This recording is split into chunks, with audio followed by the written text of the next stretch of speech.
unfortunately, David cannot go to this competition anymore, but hopefully he can go to another one. If another one comes around. Anyway, yeah, this is a project that I have for AP US Government Politics that I'm bringing in today, even though I'm not presenting until next week. I just wanted to bring it in so I can stay there. My teacher said that's okay. Anyway, registration for Unionville Open Qualify or whatever competition that's in North Carolina on the right during the beginning of spring break is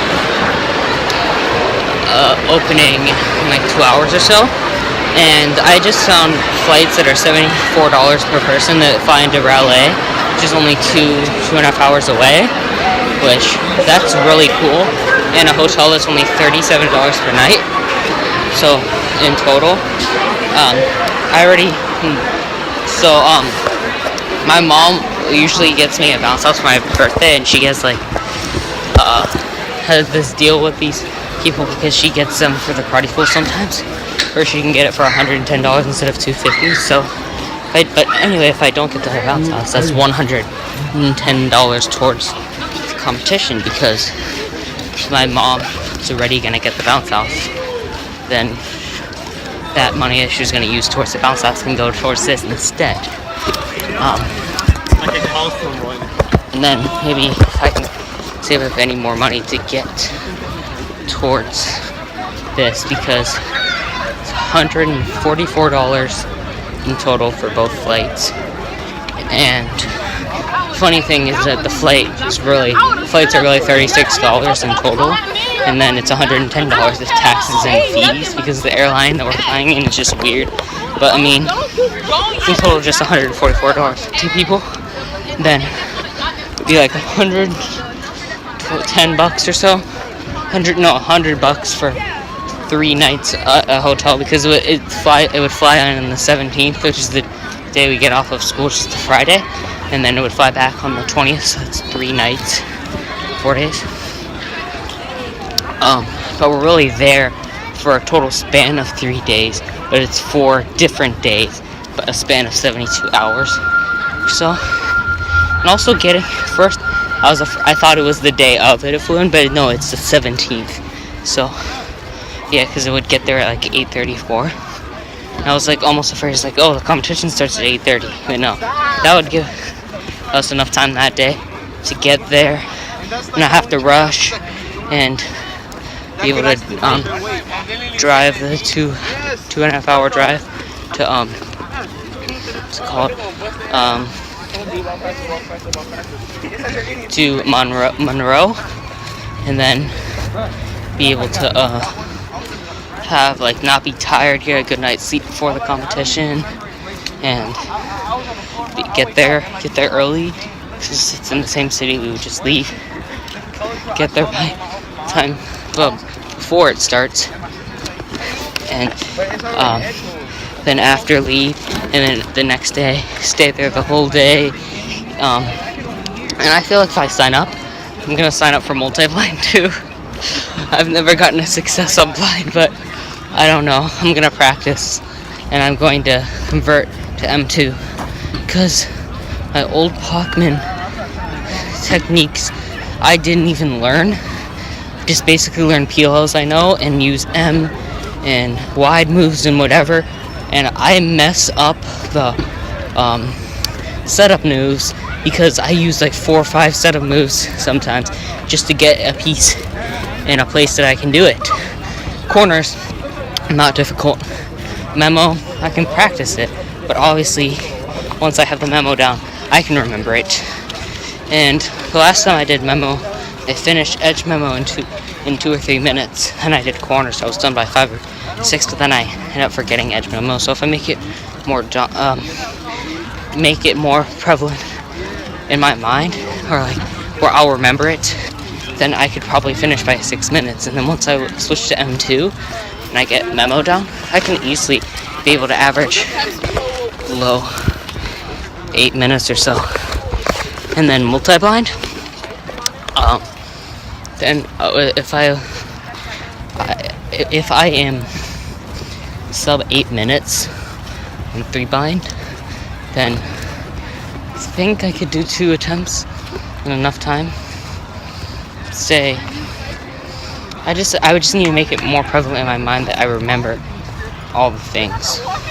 And I'm just walking all the way around here, try to get away from. I don't know if you can see it, but it was the sprinkler. Anyway, Hope I Can Go this competition has all events except 2x2, OH, FMC, and feet. So I would sign up for everything at the competition except 4 and 5 blind. That's about it.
Finally finished my entire 100 question psychology segment exam. So yeah. So I got a 91. So that means I got 9 wrong out of 100. This is outdated. It says where were you when you remember when you heard about 9/11? Well, assuming like most of the people in this class are like high schoolers, so 14 through 18, only people that would really remember it now would be say some juniors and some seniors if they're not Hopac or anything, because if you're a junior, so even a young junior could be 1. I remember stuff when I was 1, so I mean, but still you probably wouldn't know you wouldn't know about that because your parents probably wouldn't tell you it's happening anyway. Then I just realized 2008 FOVS. Okay, yeah, back in 2008, people 14 through 18 probably should have known what they were doing when that happened, because they were probably at youngest like 7. Well, I mean, like, yeah, because then you would have remembered, because then like later when you found out what happened, or if you didn't know, like say if you're 7, maybe you didn't really know what was going on. So yeah, then you would remember probably, but yeah, so that's probably why 2008. Yeah, I'm starting the next segment of psychology. Yeah, this part, what if you had to remember the number that? So I actually recited this without looking at it by going through twice, saying 18, 48, 69, 53, 09, 32, 901, 532. So it's kind of like a rhyme, kind of, and that actually would 18, 48, 69. Wait, let me go through it. Yeah, what I thought was correct. 18, 48, 69, 53, 09, 32, 901, 532. I recited that without looking. Just trust me. So now we have to leave. I was doing OH. This was a fail. It was on U permit 17. I can usually do U perm around 2 seconds, maybe even less. Yeah, that's my OH U perm. This one I had. And I just did it that time. So it could have been sub 19, but I messed up. Got lockups and got 20.18. So yeah, times were moving this one on, and then before that I was doing some 3x3. So yeah, I just found out this is PB average of 5. I didn't know that. I thought my PB average of 5 was like 21 or something. Anyway, no, it was 23, and from the 31st. So yeah, This is PB average of 5, actually. Yeah. At Broadway again, and just had some Asiago bruschetta and some curly fries. How are you doing, Dad? Are you doing good? Does that mean you're doing good? Are you excited for the Love of Cubing 2017 in Stuart, Florida? But you wanted to go to Stuart so you could see the house you lived in many years ago. We're gonna go visit Memory Lane.